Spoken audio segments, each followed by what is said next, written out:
আসসালামু আলাইকুম রহমতুল্লাহ নাহমাদুহু ওয়া নুসাল্লি আলা রাসূলিহিল কারীম আম্মা বাদ।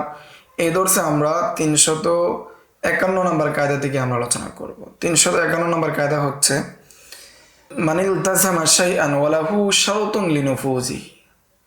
কেউ যদি এমন কোনো জিনিসকে নিজের উপর আবশ্যক করে, যে জিনিসটা নিজের উপর আবশ্যক করেছে সেটা বাস্তবায়নের জন্য কি রয়েছে? শর্ত রয়েছে। ওয়া লাহু শারতুন লিনুফুজি ফাইন্নাল্লাযী হুয়া শারতুন লিন্নুফুযিল আখার, ফলে যেটা অপর আরেকটা জিনিসের বাস্তবায়নের জন্য শর্ত, ইয়াকুনু ফিল হুকমি সাবিকান, তখন যে জিনিসটা শর্ত সেটা হুকুমের ক্ষেত্রে অগ্রগামী হবে। ওয়াসানি লাহিকান, এবং দ্বিতীয়টা তার সাথে সম্পৃক্ত হবে। ওয়াসাবিকু ইয়ালজামু লিসিহহাতি ওয়াল জাওয়াজ, এবং পূর্বে যেটা হয়েছে সেটা আবশ্যক হবে, সেটা বিশুদ্ধ হওয়ার জন্য এবং বৈধ হওয়ার জন্য। কাফরদার উদ্দেশ্য উসুলুল কারখি থেকে এই কায়দা বা মূলনীতি গ্রহণ করা হয়েছে। তাহলে আমরা 351 নম্বর কায়দার মধ্যে আমরা পেয়েছি মানিল ইলতাযামা শাইআন ওয়া লাহু শারতুন লিনুফুজি, কেউ যদি নিজের উপর কোনো কিছু আবশ্যক করে নেয়, এমত অবস্থায় সেই জিনিস বাস্তবায়নের জন্য যদি শর্ত থাকে, তাহলে সেটা ওইটার বাস্তবায়নের জন্য কি শর্ত হিসেবে বিবেচ্য হবে। এবং যেটা শর্ত অথচ সেটার জন্য সে কি করে নাই, নিজের উপর আবশ্যক করে নেয় নাই, সেটাই প্রথমে তার জন্য আবশ্যক হবে। এবং যেটা নিজের উপর আবশ্যক করে নিয়েছিল সেটা তার সাথে সম্পৃক্ত হবে, এবং প্রথম যেটা রয়েছে সেটা আবশ্যক হবে বিশুদ্ধ হওয়ার জন্য এবং জায়েজ হওয়ার জন্য। উদাহরণস্বরূপ, কেউ যদি নিজের উপর আবশ্যক করে নেয় সে 2 রাকাত নফল পড়বে, তখন 2 রাকাত নামাজ পড়বে। এই 2 রাকাত নামাজের সাথে তার জন্য আবশ্যক হয়ে যাবে তার ওযু করা, এবং ওযুটাই সর্বাগ্রে আসবে, এবং ওযুর পরে আসবে হলো নামাজ, এবং ওযুটা নামাজ বিশুদ্ধ হওয়ার জন্য এবং সিহহতের জন্য আবশ্যক হিসেবে বিবেচিত হবে। 352 নম্বর কায়দা মান সাআদাহু আয-যাহিরু ফাল কওলু কওলুহু ওয়াল বায়িনাতু আলা মান ইয়াদঈ খিলাফ আয-যাহির। জাহিরি বিষয় যাকে সাহায্য করে, বাহ্যিক অবস্থা যাকে সাহায্য করে, তার কওলই বিবেচনা করা হবে। আর যে ব্যক্তি বাহ্যিক অবস্থার বিপরীত দাবি করে, তার নিকট দলিল চাওয়া হবে, বাইয়িনা চাওয়া হবে। কাফরা দ্বারা উদ্দেশ্য উসুলুল কারখি থেকে এই কায়দা বা মূলনীতি গ্রহণ করা হয়েছে। উদাহরণ হিসেবে আমরা পূর্বে অনেকগুলো কায়দা গিয়েছে অনুরূপ, তোর মধ্যে সহজে বোঝার জন্য বলছি। কারো দখলে থাকা কোনো জিনিসে যদি কেউ দাবি করে, তখন যার দখলে আছে সেটা হলো বাহ্যিক অবস্থা, বাহ্যিক অবস্থাটা তাকে সাহায্য করবে এবং তার কৌল গ্রহণ করা হবে। যার দখলে আছে তার কৌলই গ্রহণ করা হবে। আর যে ব্যক্তি এসে দাবি করছে এটা আমি তার কাছ থেকে ক্রয় করেছিলাম বা এটা আমার বাবার সম্পদ, তাকে বলা হবে তুমি বাইয়িনা নিয়ে আসো, দলিল নিয়ে আসো। যদি সে বাইয়িনা নিয়ে আসে, দলিল নিয়ে আসে, তাহলে তার বাইয়িনা এবং দলিলের ভিত্তিতে তার উপর ফয়সালা করা হবে, কেননা সে খেলাফে যাহির দাবি করেছিল। 353 নম্বর কায়দা হচ্ছে মান সাআ ফি নাকজি মা তাম্মাহা মিন জিহাতিহি ফাসাইহু মারদুদুন।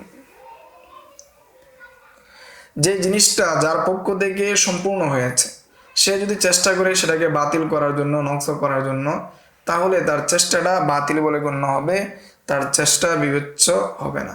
সিনন দ্বারা উদ্দেশ্য আল আসবাউ নাযায়ের থেকে এই কায়দা বা মূলনীতি গ্রহণ করা হয়েছে।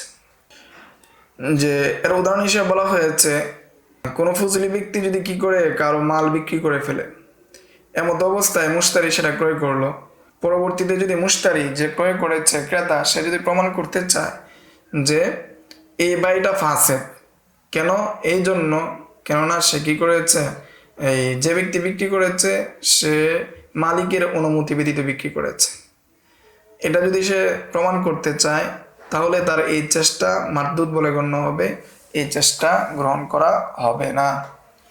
অনুরূপভাবে যার জন্য হক্কে শুভা রয়েছে, সে যদি উকিল হিসেবে আরেকজনের কাছে জমি বিক্রি করে, তাহলে যার জন্য হক্কে শুভা রয়েছে সে যেহেতু বিক্রি করেছে, আবার সে চাচ্ছে কি হক্কে শুভাও চায়, তাহলে বোঝা যাচ্ছে যে সে যেটা বিক্রি করেছে উকিল হয়ে, সে সেটাকে বাতিল করতে যাচ্ছে, সেই ক্রয় বিক্রয়কে বাতিল করতে যাচ্ছে। সেই জন্য তার ওই ক্রয় বিক্রয় বাতিল বলে গণ্য হবে, ওই ক্রয় বিক্রয় বিবেচ্য হবে না। এটাই 353 নম্বর কায়দায় বলা হয়েছে মান সাআ ফি নাকজি মা তাম্মা মিন জিহাদি, যে চেষ্টা করে ভঙ্গ করতে যে জিনিসটা তার পক্ষ থেকে পরিপূর্ণ হয়েছে, ফাসাইহু মারদুদুন, তখন তার চেষ্টা বাতিল বলে গণ্য হবে, তার চেষ্টা বিবেচ্য হবে না। শিন্নুন তার উদ্দেশ্য আল আশবা ওয়ান নাযায়ের। 354 নম্বর কায়দা, মান শাক্কা হাল ফাআলা শাইআন আমলা ফাল আসলু আন্নাহু লাম ইয়াফআল, যে ব্যক্তি সন্দেহ করে সে এটা করেছে কি করে নাই, তখন ধরে নেওয়া হবে সে করে নাই। উদাহরণ হিসাবে কেউ যদি সন্দেহ করে রুকু সেজদা করেছে কি করে না, তাহলে সে পুনরায় রুকু করে নিবে অথবা সেজদা করে নিবে। কেউ যদি সন্দেহ করে সে কয় রাকাত নামাজ পড়েছে এই বিষয়ে যদি সন্দেহ হয়, তাহলে এটা যদি তার জীবনে প্রথমবার হয়, তাহলে সে পুনরায় নতুনভাবে নামাজ আদায় করবে। আর যদি এইরকম অবস্থা যদি তার জীবনে বারবার ঘটে, তাহলে সর্বনিম্ন যেটা সেটা গ্রহণ করবে। অর্থাৎ বারবার যদি ঘটে তাহলে তাহারি করবে, যেটার মধ্যে জন্মে গালেব হয় সেটা গ্রহণ করবে। আর যদি জন্মে গালেব পুনরার দিকে না হয়, তখন যেটা কম হবে, ধারণার ভিত্তিতে যেটা কম হবে সেটা গ্রহণ করবে। এটাই হলো 354 নম্বর কায়দা, মান শাক্কা হাল ফাআলা শাইআন আমলা ফাল আসলু আন্নাহু লাম ইয়াফআল। কারো যদি সন্দেহ হয় সে এটা করেছে কি করে নাই, তখন সেটা করে নাই বলেই বিবেচ্য হবে। এটা উচিত হলো নামাজের দিকে কি করা, কয়েকযুক্ত করা, নামাজের জন্য শর্তযুক্ত করা। কেননা যদি সেটা নামাজের ওয়াক্তের বিষয় হয়, যদি সন্দেহ হয় সে কি করেছে, নামাজ আদায় করেছে কি করে নাই, সেই বিষয়ে যদি সন্দেহ হয়, এমন অবস্থায় সে যদি ওই ওয়াক্তের মধ্যে থাকে, ওই ওয়াক্ত যদি বাকি থাকে, তাহলে সে নামাজকে পুনরায় আদায় করে নিবে। আর যদি ওই ওয়াক্ত চলে যায়, তাহলে তাকে ওই নামাজ পুনরায় আদায় করতে হবে না। এটাই 354 নম্বর কায়দা, মান শাক্কা হাল ফাআলা শাইআন আমলা ফাল আসলু আন্নাহু লাম ইয়াফআল। কেউ যদি সন্দেহ করে শক হয় যে সে করেছে কি করে নাই, তখন ধরে নেওয়া হবে সে করে নাই। তো এখানে শক দ্বারা উদ্দেশ্য হলো 50-50। 355 নম্বর কায়দা, মান আলাইহি হাক্কুন ইযা মানা আন কাযাইহি লা ইউদরাব, যার উপর হক রয়েছে সে যদি ওই হক আদায় করতে নিষেধ করে, আদায় না করে বিরত থাকে, তাকে এই কারণে প্রহার করা হবে না। শিন্নুন দ্বারা উদ্দেশ্য আল আশবা ওয়ান নাযায়ের। আল আশবা ওয়ান নাযায়ের থেকে এই কায়দা বা মূলনীতি গ্রহণ করা হয়েছে।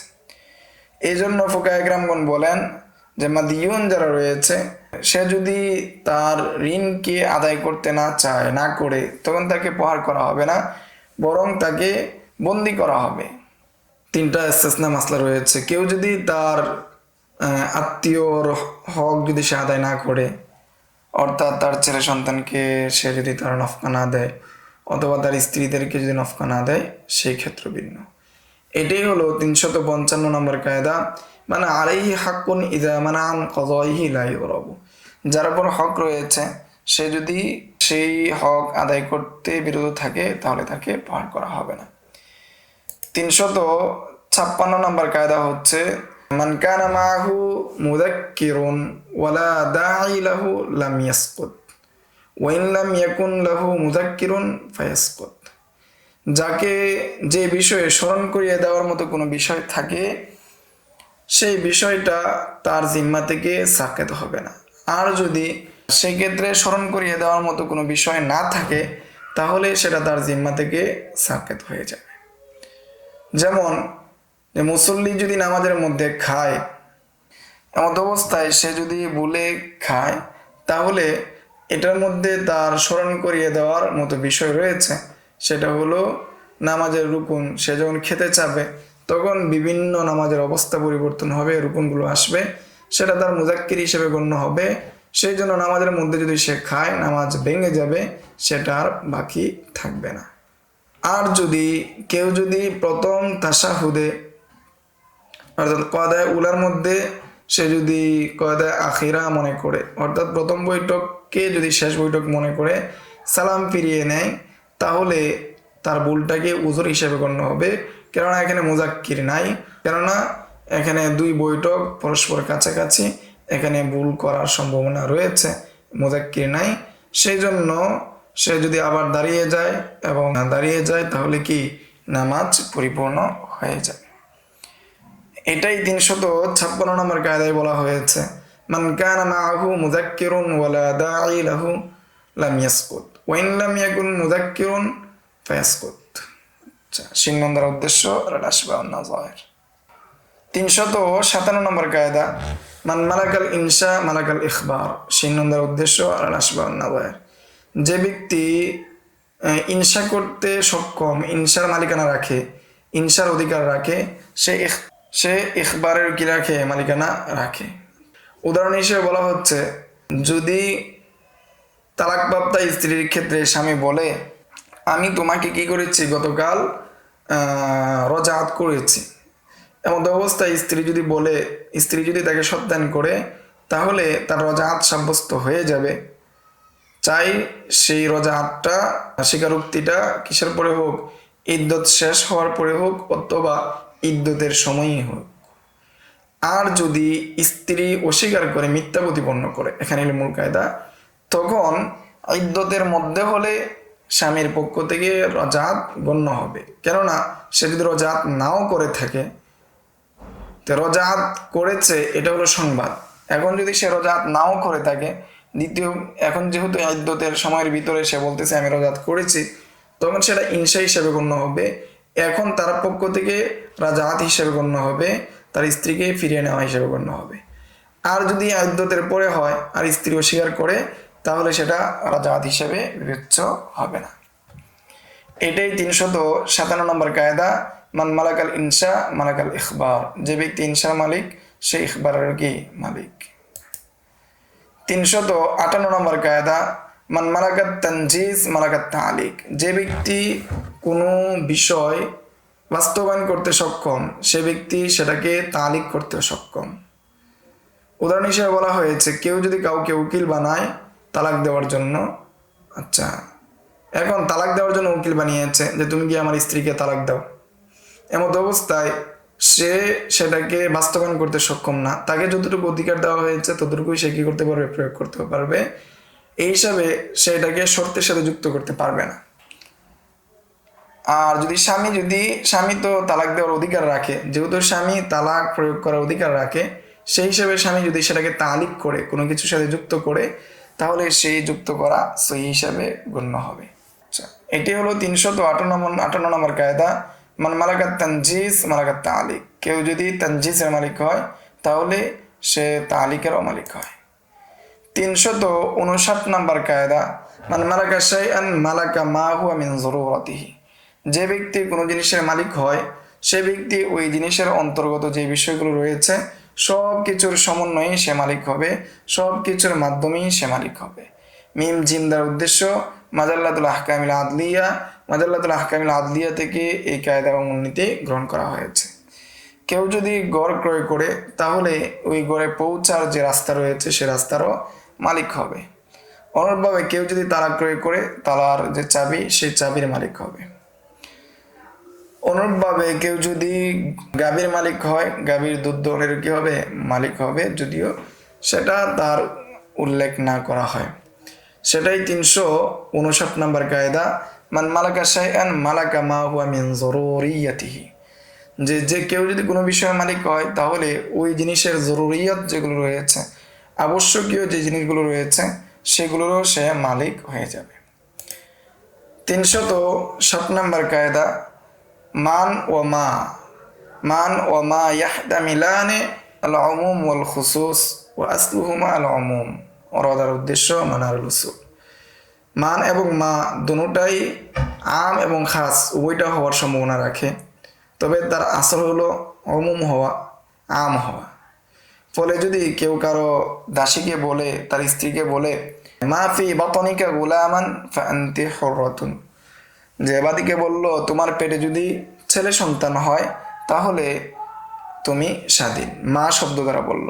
পরবর্তীতে যদি যমজ সন্তান হয়, একটি ছেলে অন্য একটি মেয়ে হয়, তাহলে সে স্বাধীন হবে না, কেননা সে বলেছে যে মা, এই মাটা আম বোঝায়, ফলে তার পেটের মধ্যে যা আছে সবটাই ছেলে হতে হবে, গোলাম হতে হবে।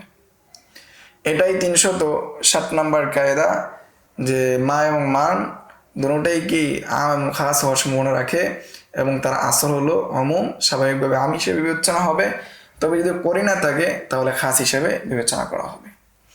এই হলো 307 নম্বর পর্যন্ত কায়দা। আগামী দর্শে আমরা 361 নম্বর কায়দা থেকে আলোচনা করবো ইনশাআল্লাহ। আসসালামু আলাইকুম ওয়া রাহমাতুল্লাহ। يؤتي الحكمة من يشاء ومن يؤت الحكمة